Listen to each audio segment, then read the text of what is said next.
इलाहाबाद में बीजेपी के राष्ट्रीय अध्यक्ष अमित शाह और प्रदेश अध्यक्ष केशव मौर्य आज रोड शो करेंगे। आज ही राहुल गांधी और अखिलेश का भी इलाहाबाद में रोड शो है। दोनों ही मुख्य पार्टियां आमने सामने होंगी आज इलाहाबाद में। हम बात करते हैं केशव मौर्य से। केशव मौर्य जी, ये रोड शो की ज़रूरत क्यों आन पड़ी? इससे पहले तो केवल राहुल गांधी और अखिलेश यादव भी रोड शो कर रहे थे। बीजेपी भी इस रोड शो की राजनीति में कूद गई है। ये अखिलेश यादव और राहुल गांधी जी केवल इसलिए करते थे कि उनकी सभाओं में भीड़ नहीं जुट रही थी। और आज का रोड शो भी भारतीय जनता पार्टी ने, चूंकि यह चौथे चरण के चुनाव के प्रचार का आज अंतिम दिन है और माननीय राष्ट्रीय अध्यक्ष जी का आज इलाहाबाद जिले की सोराव विधानसभा में और कौशाम्बी जिले की सिराथू विधानसभा सीट पे उनका कार्यक्रम था। और हम लोगों ने आग्रह किया कि आप इलाहाबाद में रोड शो का कार्यक्रम में अपना समय दे दीजिए। उन्होंने समय दे दिया, इसलिए रोड शो हम लोग करने जा रहे हैं। ये रोड शो शक्ति प्रदर्शन होगा क्योंकि उधर मुख्यमंत्री उत्तर प्रदेश के और कांग्रेस के उपाध्यक्ष राहुल गांधी भी कर रहे हैं, इधर पार्टी के राष्ट्रीय अध्यक्ष और प्रदेश अध्यक्ष भी हैं, तो शक्ति प्रदर्शन होगा, दोनों पार्टियों का गठबंधन होगा। ऐसा है, भारतीय जनता पार्टी का मुकाबला करने की दम सपा कांग्रेस गठबंधन में नहीं है। और मैं वो रोड शो आज भी कर लें और घर घर यहाँ वोट मांगने के लिए राहुल गांधी जी और अखिलेश यादव जी चले जाएं। और मैं दावे के साथ कहता हूँ, इस इलाहाबाद शहर के अंदर ही नहीं, इस जनपद के अंदर भी इस बार सपा और कांग्रेस का खाता खुलना मुश्किल है। लेकिन अखिलेश यादव कह रहे हैं कि गुजरात में गधों का प्रचार किया जा रहा है और यहाँ पर समाज को बांटने की कोशिश कर रहे हैं मोदी। श्री अखिलेश यादव जी, आप तो बलात्कारियों का प्रचार कर रहे हो, अपराधियों का प्रचार कर रहे हो, गुंडों का प्रचार कर रहे हो, माफियाओं का प्रचार कर रहे हो, जिन्हें गिरफ्तार करके एक मुख्यमंत्री के नाते आपको जेल भेजना चाहिए, उनके लिए आप वोट मांगने का काम कर रहे हो। मैं समझता हूं कि अखिलेश यादव जी को कौन क्या प्रचार कर रहा है उस पर कोई विषय निकालने से पहले वो किसका प्रचार कर रहे हैं इसका जवाब दें। वो क्या उत्तर प्रदेश के अंदर कर रहे हैं इसका जवाब दें, क्योंकि उत्तर प्रदेश के अंदर जो स्थिति आज बनी हुई है वो श्री अखिलेश यादव जी के राजधर्म का पालन नहीं करने के कारण है। चाहे दंगे हों, चाहे बलात्कार हों, चाहे जमीनों पे कब्जे हों, चाहे भ्रष्टाचार हो, इन सब के लिए मैं श्री अखिलेश यादव जी को जिम्मेदार मानता हूँ। लेकिन राजधर्म का पालन केवल एक मामले को लेकर आप कह रहे हैं कि राजधर्म का पालन नहीं हो रहा है। अभी तो गायत्री प्रजापति पे एफआईआर दर्ज हुई है, शुरुआती जांच होगी, उसके बाद फिर आगे कार्रवाई होगी। पहले तो यह शर्मनाक है कि किसी पीड़ित को सर्वोच्च न्यायालय के आदेश से अगर मुकदमा दर्ज करने की सुविधा मिले तो ऐसे शासन को शासन कहेंगे कि कुशासन कहेंगे।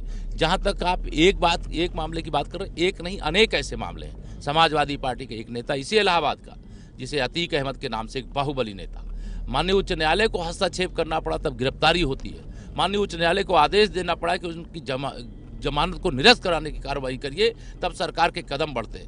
माननीय उच्च न्यायालय का मैं बहुत धन्यवाद देता हूं कि सभी जिन मामलों में इन्होंने भ्रष्टाचार करने का प्रयास किया, गुंडों को संरक्षण करने का प्रयास किया, उन सारे मामलों में कोर्ट ने हस्तक्षेप करके और न्याय दिलाने की दृष्टि से लगातार उसने सार्थक कदम उठाए। मैं इसके लिए न्यायालय का धन्यवाद करता हूं। और अखिलेश यादव जी जो अपने शासक धर्म का निर्वाह एक भी दिन के लिए, एक भी घंटे के लिए नहीं किए और मेरे प्रदेश को बर्बाद किए हैं, अखिलेश जी को पद पर बने रहने का कोई नैतिक अधिकार नहीं है। सरकार जा रही है, इनकी भाजपा आ रही है, इनके कार्यकाल की जांच होगी तो इनके काले कारनामे जनता के सामने आ जाएंगे। लेकिन असदुद्दीन ओवैसी कह रहे हैं कि काले कारनामे बीजेपी कर रही है, प्रधानमंत्री कब्रिस्तान और शमशान की बात कर रहे हैं, जिंदा लोगों की फिक्र नहीं है, मुर्दों के बारे में बातें हो रही हैं। देखिए, अब ओवैसी क्या कह रहे हैं मैं उस पर क्या टिप्पणी करूं, लेकिन मैं इतना ही कह सकता हूं कि श्री अखिलेश यादव जी की सरकार में चाहे वह कोई सरकारी योजना रही हो, चाहे वह कब्रिस्तान की बाउंड्री का मामला हो और श्मशान के लिए एकदम उसकी उपेक्षा करने की बात रही हो, चाहे नवरात्रि और रमज़ान, यह दोनों जो मुसलमानों का त्यौहार रमज़ान होता है तो बिजली नहीं कट सकती, लेकिन नवरात्रि में जब दुर्गा पूजा होती बिजली कट जाती है, दीपावली पे, होली पे बिजली कट जाती है। कांवरिये अगर अपना जल चढ़ाने के लिए गंगा जी का जल लेकर के किसी भी मंदिर के लिए जाते हैं तो उनको भजन गाने तक से रोक दिया जाता है। आपको नहीं लगता कि ये बयान चुनाव के समय वोटों के ध्रुवीकरण के लिए दिया जा रहा है? ये बयान जो सच है, जो सरकार ने किया है वो हम जनता को बता रहे हैं और जनता उस बात को जानती है और हमें बोलने का हक है।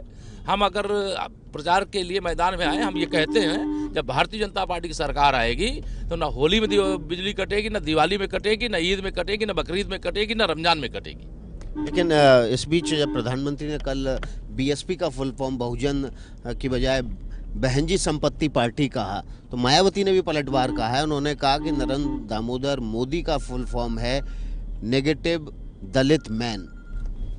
देखिए, अगर हमारी जो बहन मायावती जी हैं, अगर उन्होंने बहुजन समाज पार्टी को बहनजी संपत्ति पार्टी नहीं बनाया होता तो 2014 के लोकसभा चुनाव में उन्हें जीरो पर आउट होने की स्थिति नहीं बनती।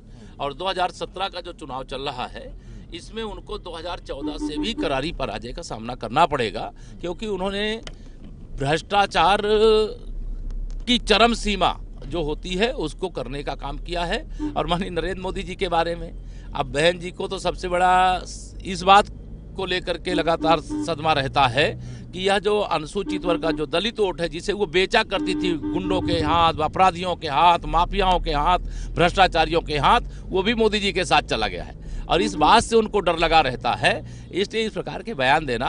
और अगर ये नहीं है तो आय से अधिक संपत्ति के मामले का मुकदमा मायावती जी के पर क्यों चल रहा है और किसी के ऊपर क्यों नहीं चल रहा? उन्होंने वोट बेच करके नोट इकट्ठा किया, इससे बौखलाई हुई है। चूँकि उनकी पूरी पार्टी लगभग जो कद्दावर नेता थे सब भाजपा में लगभग आ चुके हैं और आज बसपा का यूपी के अंदर पिछड़ा वर्ग उनका साथ छोड़ चुका है। अनुसूचित वर्ग का 50% से अधिक हिस्सा आज भारतीय जनता पार्टी के साथ खड़ा है, इसलिए अब तुष्टीकरण की राजनीति करना शुरू कर दिया है।